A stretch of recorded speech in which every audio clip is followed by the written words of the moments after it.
5 हफ्ते में अडानी देंगे मस्क को मात। सिर्फ 35 दिन में होगा खेल खत्म। अडानी होंगे दुनिया के दूसरे सबसे अमीर शख्स। मस्क की संपत्ति में लगातार गिरावट। जी हां, सिर्फ 35 दिनों के अंदर अडानी दुनिया के दूसरे सबसे अमीर शख्स बनने जा रहे हैं। दरअसल पिछले 1 साल में गौतम अडानी ने 44 अरब डॉलर की कमाई की है। वो अमीरी में मुकेश अंबानी से भी आगे निकल गए। अब ऐसा कहा जा रहा है कि जल्द ही वो दुनिया के दूसरे सबसे अमीर शख्स एलन मस्क को भी पछाड़ने वाले हैं। और जिस तरीके से अडानी की संपत्ति में बढ़ोतरी हो रही है, उससे 35 दिनों के अंदर ही वो दुनिया के दूसरे सबसे अमीर शख्स बनने जा रहे हैं। दरअसल अडानी ग्रुप के मालिक और दुनिया के तीसरे अरबपति गौतम अडानी की संपत्ति में तेजी से बढ़ोतरी हो रही है। पिछले 1 साल में गौतम अडानी ने 44 अरब डॉलर की कमाई की है। अब अमीरी में न केवल उन्होंने मुकेश अंबानी को पछाड़ा है, बल्कि जल्द ही वो दुनिया के दूसरे सबसे अमीर शख्स एलन मस्क को भी पछाड़ने वाले हैं। 35 दिनों के अंदर ये सारा खेल हो जाएगा।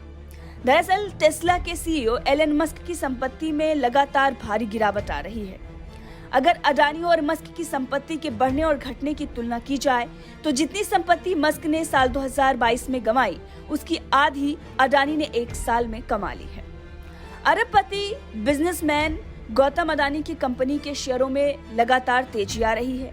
उनकी संपत्ति रॉकेट के रफ्तार से भाग रही है।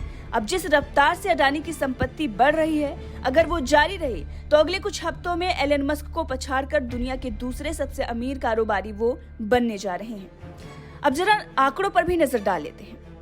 एलन मस्क की वर्तमान में कुल संपत्ति 137 अरब डॉलर की है, जबकि पिछले साल नवंबर में उनका कुल नेटवर्थ 340 अरब डॉलर का था। वहीं गौतम अडानी की बात की जाए तो इस वक्त उनके पास कुल संपत्ति 121 अरब डॉलर की है। 1 साल में अडानी ने 44 अरब डॉलर की कमाई की है, जबकि मस्क को 133 अरब डॉलर का नुकसान हुआ है। अब अगर मस्क की कमाई में नुकसान का सिलसिला इसी तरीके से जारी रहा तो अगले 5 हफ्तों में यानी कि 35 दिनों में वो अडानी से भी नीचे पहुंच जाएंगे और अडानी उनसे आगे निकल जाएंगे। अब कैलकुलेशन को अगर देखा जाए तो मस्क हर दिन करीब 2500 करोड़ गंवा रहे हैं।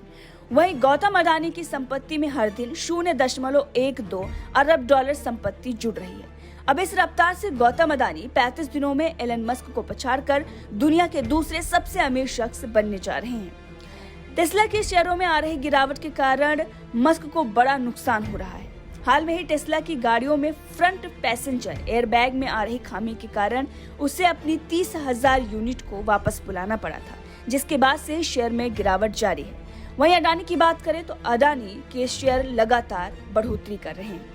अब ऐसे में सोशल मीडिया पर एक और चर्चा तेजी से चल रही है कि अडानी की अमीरी के पीछे प्रधानमंत्री नरेंद्र मोदी का हाथ है। वहीं विपक्ष भी इस तरह की अफवाहों को जोर दे रहा है। कहना ये गलत नहीं होगा कि ये आरोप विपक्ष द्वारा ही लगाए गए हैं, लेकिन आपको बता दें कि कई ऐसे विपक्ष की भी सरकारें हैं जो राज्यों में चल रही हैं, यानी कांग्रेस की और बाकी पार्टियों की, जिन्होंने अडानी से कई ऐसे करार कर रखे हैं जिस पर सवाल उनके ऊपर भी उठ रहा है।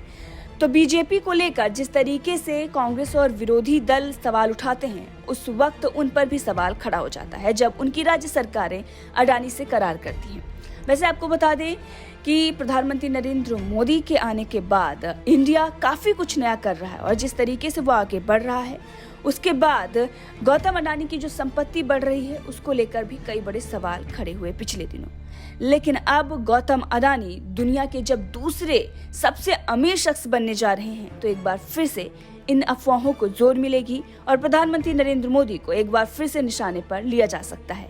बहरहाल इस खबर को लेकर आपका क्या कुछ कहना है, कमेंट करके जरूर बताइएगा।